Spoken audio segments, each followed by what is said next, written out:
बिस्मिल्लाहिर्रहमानिर्रहीम। तो हम स्टार्ट करते स्क्रैपिंग विद पाइथन। और पाइथन में हम स्क्रैपिंग कैसे करेंगे और उसके लिए हमें कौन कौन से मॉड्यूल्स जो है वो बेसिक्स मॉड्यूल्स जो है वो यूज़ करने हैं। और उन मॉड्यूल्स को समझने के लिए मतलब उसमें कौन कौन से फंक्शंस जो ज़रूरी है और वो काम क्या करती है वो समझने के लिए ये बस वीडियो है। वो हम और पाइथन कौन सा वर्जन हम यूज़ करेंगे, आईडीई कौन से यूज़ करेंगे और उसके साथ कौन सी एक्स्ट्रा चीज़ें जो है कौन सी एक्स्ट्रा सॉफ्टवेयर्स या ऐसी चीज़ें जो है वो हम यूज़ करेंगे जिससे हम उसकी स्क्रैपिंग में आसानी हो हमें। तो हम जो है Python dot O R G, अगर आप पाइथन स्क्रैपिंग सीख रहे हैं तो आपको पता ही होगा। तो आपको पता ही होगा कि एक मिनट म्यूट कर लूँ। फासिल भाई आप ज़रा म्यूट।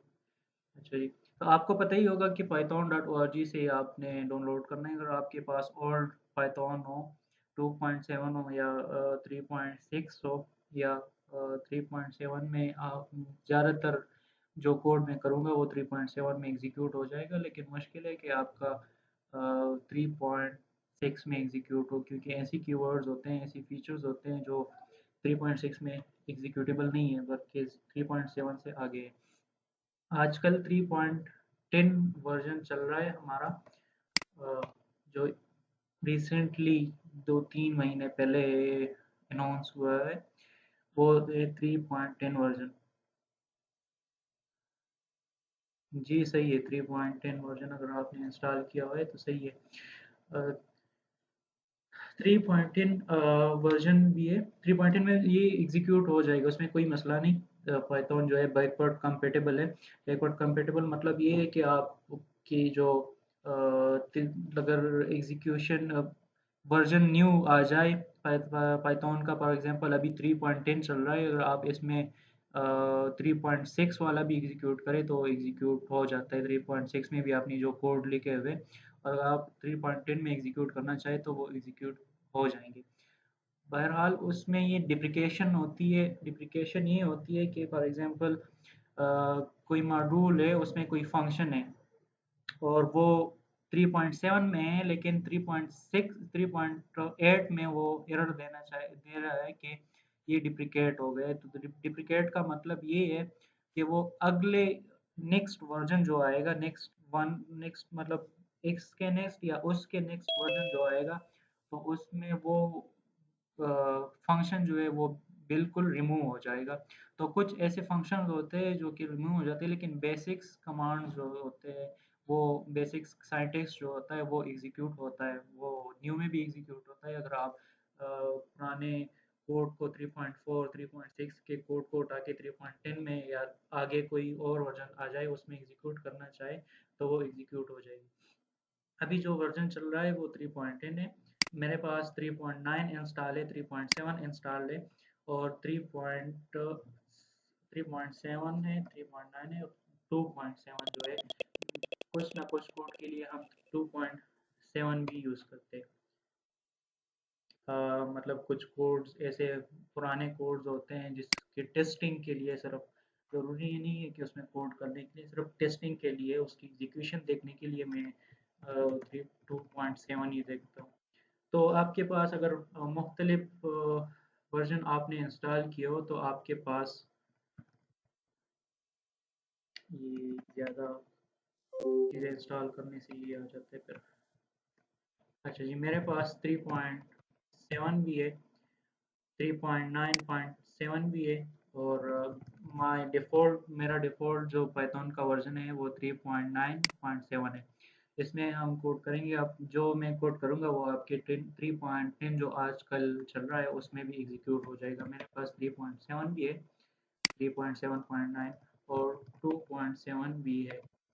अगर आपके पास मल्टीपल इंस्टॉल है तो आप इस कीवर्ड की थ्रू पाई -2.7, इस मतलब 2.7 या 3.7 जो भी है उसके थ्रू आप एग्जीक्यूट कर सकते हैं उसको। तो आपने सबसे पहले ये इंस्टॉल करना है। और इसके साथ एक ऑप्शन होता है जब आप इंस्टॉल करते हो तो उसके साथ एक ऑप्शन होता है उस इंस्टॉलेशन के वक्त लिखा होता है कि आपने पीआईपी पिप पैकेज जो होता है पिप पाईपाई या पिप जो है वो आपने इंस्टॉल करना है कि नहीं। तो आपने वो ज़रूर सेलेक्ट करना है और ऐड टू पाथ भी सेलेक्ट करना है ताकि वो पाथ में ऐड हो जाए। एक ट्राई करते हैं 3.10 इंस्टॉल करने की। डाउनलोड करते हैं इसको। और आईडी आपने कौन सी यूज़ करनी है वो आप पे डिपेंड करता है कि आपने कौन सी आईडी डिपेंड आपके लिए कौन सी जो है वो इजी यूजेबल हो। मैं ज़्यादातर कोड जो करूँगा वो मैं जुपिटर नोटबुक में करूँगा डिबगिंग के लिए या आसानी के लिए बार-बार एग्ज़ीक्यूट ना हो, तो उस मेरा सारा कोड जो है वो बार-बार एग्ज़ीक्यूट ना हो, तो उसके लिए मैं जुपिटर लैब में जो है वो एग्ज़ीक्यूट करूँगा। अगर आप प्रैक्टिस करना चाहें और चीज़ें यूज़ करना चाहें, तो आप विज़ुअल वीएस कोड जिसे हम कहते हैं, वीएस कोड आप इंस्टॉल कर सकते हैं, आप सबलाइम कर सकते हैं, आप विजुअल स्टूडियो कर सकते हैं, विजुअल स्टूडियो में भी आप कर सकते हैं, आप पाइचार्म कर सकते हैं, खासकर पाइथन के लिए है, तो आप पाइचार्म कर सकते हैं, आप एटम वगैरह जो है जो सार कोई कोई भी हो वो आप एग्जीक्यूट कर सकते हैं। पाइचार्म जो है उसमें ज़्यादा ज़्यादा फंक्शंस अवेलेबल है पाइथन के लिए। उसमें बहुत से टेम्पलेट्स लोगों ने बनाए हुए हैं सिर्फ खास पाइथन के लिए तो उसी वजह से बहुत सारे मॉड्यूल्स और बहुत सारे एक्स्ट्रा प्लगइन्स जो लोगों ने बनाए हुए हैं तो उसमें सपोर्टेड है। अच्छा जी, तो ज़्यादातर अगर आप पाइथन की ट्यूटोरियल्स या कोर्सेज वगैरह देखेंगे तो ज़्यादातर वो वीएस कोड में कोड करते हैं या पाइथन में, इस दोनों में करते हैं। तो ये आईडीई हमारे पास हो गया। और डिबगिंग स्क्रैपिंग के लिए आपके लिए ज़रूरी है कि आपके पास जो या एक ब्राउज़र हो, चाहे वो क्रोम ब्राउज़र हो, चाहे वो फायरफॉक्स हो, चाहे एज हो, बस आपसे वो ब्राउज़िंग कर सके उसके लिए आपके लिए ज़रूरी है कि वो आपके पास ब्राउज़र लाज़मी हो। आप ब्राउज़िंग उसमें कर सकें। अगर आप ऐसे ही प्रैक्टिस करना चाहें तो ब्राउज़र ज़रूरी नहीं है उसके लिए।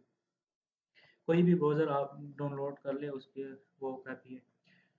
अच्छा जी, ये हमारे पास 3 चीज़ें हो गई, पाइथन डाउनलोड हो जाए तो हम इंस्टॉल कर लेंगे।